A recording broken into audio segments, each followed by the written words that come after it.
Hey folks, happy Sunday. Hope you're having a good one.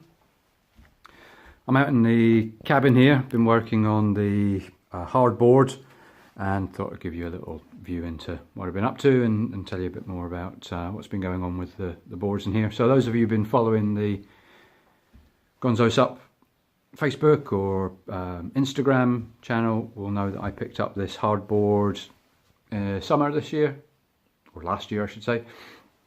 And unfortunately I had a bit of an accident with it a couple of weekends ago, so I just want to tell you a bit about that. So this hardboard I picked up second hand from a chap along the coast, and I had been meaning to get a hardboard to try and hopefully push my sup surfing. I've been getting out on the inflatables, but I think I'd kind of reached a level which, and I wanted to try and see if I could get myself past that. So the idea was to pick up a hardboard and see, just really this would be my first hardboard experience, see what difference it made. And certainly the difference is significant. From performance, but also from how you have to care for it. This board unfortunately met an accident last weekend at Lossiemouth.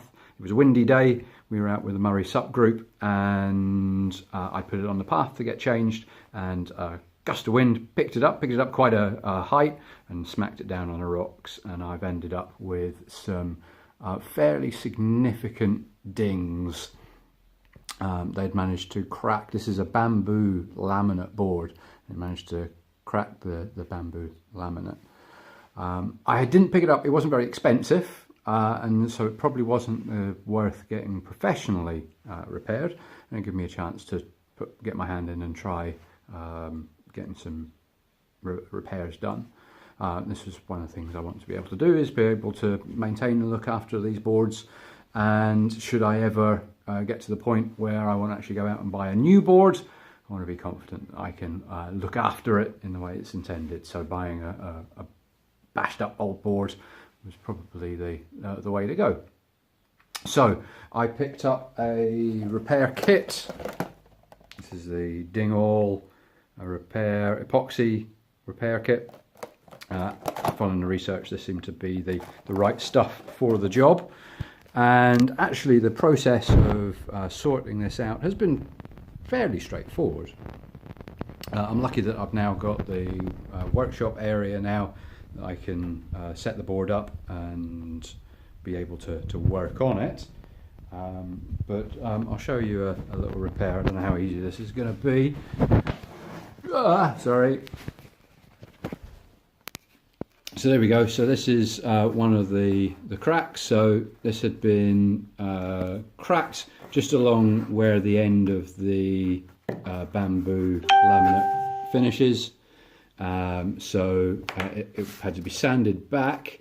It was then filled with an epoxy filler plus some what's called Q-cell stuff. It bulks it up without adding a lot of extra weight.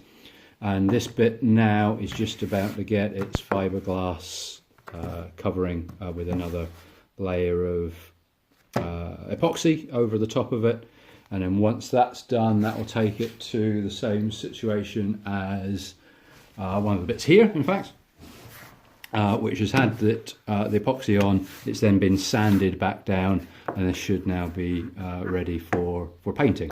And what I'll probably end up doing come the summer is give the whole board, all of this blue rail section, when I got it, was already quite banged up and scraped anyway.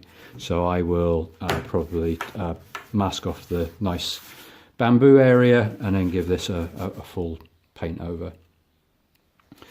So tips, things I have learnt doing this, having done a couple of patches now. Masking tape is your friend. If you're not careful, you end up with the resin that you put in kind of dripping down and running across the board, and then having to scrape that off is a bit of a pain. So what I've done now for this one that I'm just about to work on, masking tape along the bottom, angled down, so any runoff is just going to run onto the tape and then down onto the floor if need be. So So that's kind of my big first takeaway lesson, things that make my life a bit easier come doing these next ones. The other thing is, don't be intimidated by it. It's the repair process isn't that tricky. Really just takes a bit of time and a bit of space. Proof in the pudding will be when I actually come to try it out and see if it actually floats, and see whether we end up with a load of water coming in. But so far so good. I will keep you posted with kind of progress and how it's doing, and with any luck we're hoping to get a sand end trip again out soon, so we'll get the board out. That's going to be in February at some point, so hopefully we'll kind of take you along, see how that has gone. So my kind of last kind of takeaway message from this would be, don't be intimidated by hardboard care and repair. So yeah, you do have to be a bit more mindful of what you're doing on a hardboard than you do an inflatable. An inflatable would have got lifted up and thrown across the rocks, but it would have bounced off and survived without major incident. But the repair process of a hardboard isn't so tough. It is something that you can do if you've got a bit of space and time and the willingness to give it a go. So yeah, that was a bit all from now. So I hope you're having a fun Sunday. I'm going to get back to mixing some resin, and I will see you all again soon. Bye.